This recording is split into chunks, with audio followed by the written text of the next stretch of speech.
আসসালামু আলাইকুম। সবাই কি অবস্থা? আশা করি সবাই ভালো আছেন। রানা টেলিকমের পক্ষ থেকে আমি রানা আবারও হাজির হয়েছি সেই চিরচেনা একটি পোকো X3 Pro নিয়ে।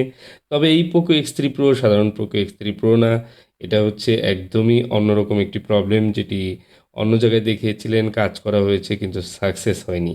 ফোনটি বর্তমানে কিন্তু ডেড অবস্থায় আছে এবং কি অটো রিডিং দেখুন খুবই মাইনর একটি রিডিং দেখতে পাচ্ছি।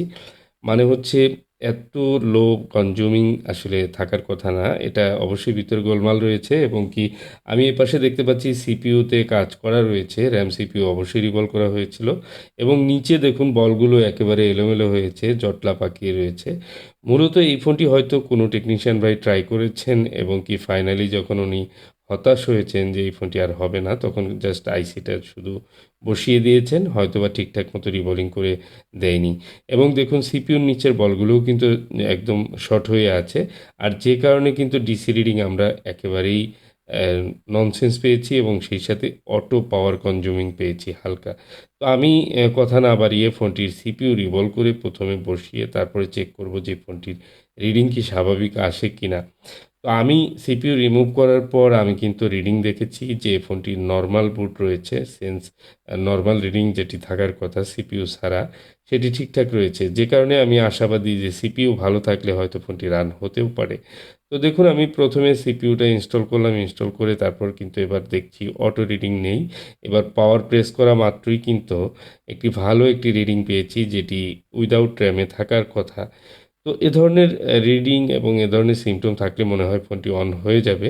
তো আমি এবার র‍্যামটি ইনস্টল করে দিচ্ছি। র‍্যাম রিবোলিং করে তারপরে ইনস্টল করছি এবং কি ওনার যে র‍্যামটি রয়েছে সেটি হালকা একটু আঘাতপ্রাপ্ত রয়েছে। তারপরেও আমি সুন্দর করে পলিশ করে চকচকা করে তারপর কিন্তু বসিয়ে দিচ্ছি। দেখি ফোনটি অন হয় কিনা। আসলে যিনি ফোনটি পাঠিয়েছেন উনি ফোনটির বিষয়ে সম্ভবত খুব একটা জ্ঞাত নয়। উনি আমাকে জানিয়েছেন যে ফোনটি কি কাজ করা ছিল কিনা। আর সাভার থেকে উনি কিন্তু শুরুতে যখন আমার সাথে যোগাযোগ করেন উনি কিন্তু জানিয়েছিলেন যে ফোনটিতে রিভলভ করা হয়েছে কিন্তু ঠিক হয়নি। তো সেই কথা অনুযায়ী ফোনটিতে আমি যথারীতি পেয়েছি যে RAM CPU রিভলভ করা রয়েছে কিন্তু ফোনটি ঠিক হয়নি। আর এই ফোনটিতে কিন্তু স্টোরেজ আইসিটি রিভলভ করা হয়নি এখনো পর্যন্ত। তো আমরা দেখব নরমালি ফোনটি যদি অন হয়ে যায় তাহলে স্টোরেজ আইসিতে হাত দেওয়ার প্রয়োজন পড়বে না। যদিও যিনি কাজ করেছেন উনি কিন্তু মোটামুটি স্টোরেজ আইসির উপরের টিনগুলো খুলেই কাজ করেছেন। তো অনেক সময় হিট লেগে যায় এই ধরনের কাজের ক্ষেত্রে। হিট লাগার কারণে কিন্তু স্টোরেজ আইসি অনেক সময় ছেড়ে দেয়, প্রবলেম হয়ে থাকে। তো আমি আবারও চেক করে নিচ্ছি এবং চার্জার লাগিয়ে দেখছি চার্জিংয়ের 0.1 মূলত ফোনটি কিন্তু উইদাউট র‍্যামে যেরকম রিডিং থাকে বা চার্জিং কনজিউমিং থাকে সেরকম রয়েছে। তো চার্জারে কিন্তু 0.1 থাকা মানে হচ্ছে যে এই ফোনটি কিন্তু আসলে অন হবে না। 0.2 থাকলে বা 3 থাকলে এই ধরনের ফোনগুলো মনে হয় যে একটু চার্জ লো রয়েছে। তো আমি দেখুন ডিসি রিডিং চেক করছি আবারও।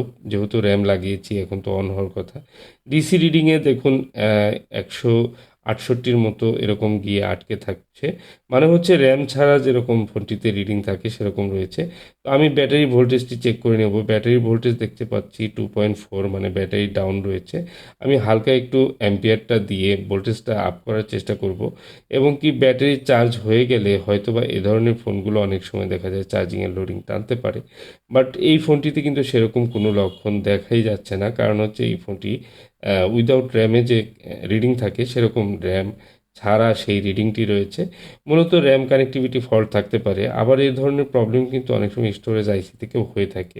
তো আমি যেহেতু স্টোরেজ আইসিটি এখনও খোলা হয়নি, আমি সেফলি স্টোরেজ আইসিটা খুলে নেব এবং ডিভাইসের মাধ্যমে স্টোরেজ আইসিটা আমি চেক করে নেব। যেহেতু ফোনটির আমার A to Z কাজ করতে হবে। আর এই ফোনটিতে যদি ফোনটি রানও হয় স্টোরেজ আইসির কারণে অনেক সময় এই ফোনগুলো কিন্তু আবারও ডেড হয়ে যায়। তো আমি চেষ্টা করব প্রপার একটি কাজ করার জন্য এবং কি স্টেপ বাই স্টেপ আমি চেষ্টা করছি। আমি হুট করে এই র‍্যামটি খারাপ বলে দিতে পারি। বাট আমার মনে হচ্ছে যে আমি স্টোরেজ আইসিটা আগে চেক করে নিই, তারপরে অন্য কাজটি করি। তো দেখুন খুব সেফলি কিন্তু আমি এখানকার যে UFS 3.1 সেই স্টোরেজ আইসিটি কিন্তু রিমুভ করে নিলাম। সবচেয়ে গুরুত্বপূর্ণ একটি বিষয় বর্তমানে যে যতগুলো ফোন রয়েছে, মাদারবোর্ড রয়েছে সেগুলোর থেকে আইসি খুলে মানুষ কিন্তু নিয়ে যাচ্ছে।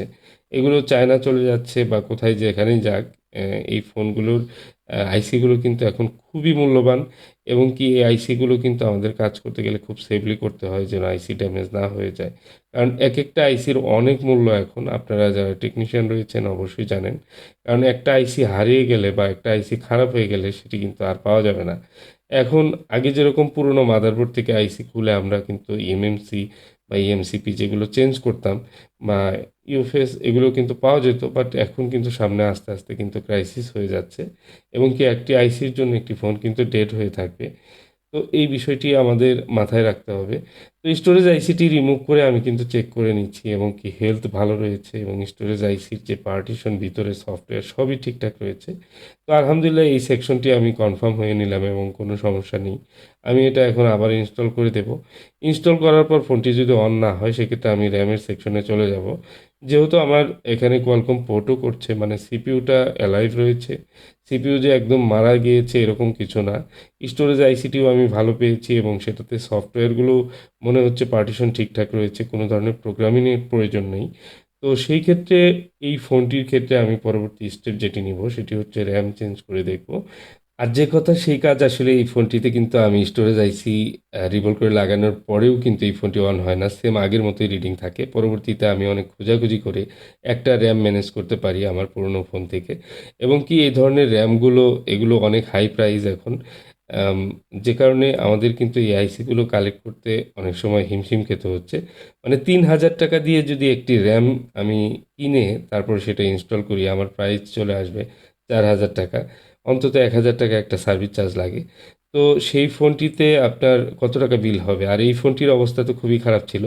এই ফোনটির সিপিইউ, র‍্যাম এগুলো রিভলভ করা ছিল এবং কি সেগুলো আবার রিভলভ করতে হয়েছে এবং স্টোরেজ আইসি চেক করা থেকে শুরু করে A to Z কমপ্লিট করা পর্যন্ত এবং র‍্যামটি চেঞ্জ করা পর্যন্ত এই ফোনটিতে আমি কিন্তু অনেক কাজ করলাম। তারপরেও ফাইনালি ফোনটা অন হয়েছে। এটি হচ্ছে সৌভাগ্যের বিষয়।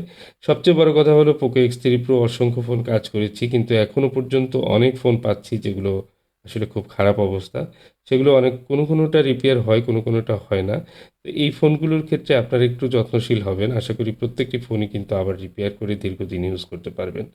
আজকের ভিডিওটি কেমন লেগেছে সেটি জানাবেন। যেহেতু পোকো X3 Pro নিয়ে দীর্ঘদিন কাজ করেছি, তাই বারবার কিন্তু এই ফোনগুলো আমি নির্লজ্জের মতো এই ভিডিওগুলো নিয়ে আসি। তারপরেও আপনাদের অনেক কিছুই কিন্তু আসলে আপনারা খেয়াল করেন না। কারণ এই ইউজারগুলো ফোনগুলো খারাপ হয়ে যাওয়ার পর অনেকেই কিন্তু হতাশ হন। আর ফোনটা খারাপ হয়ে যাওয়ার আগের ভিডিওগুলো দেখলে হয়তোবা তারা আরেকটু সতর্ক হতে পারত।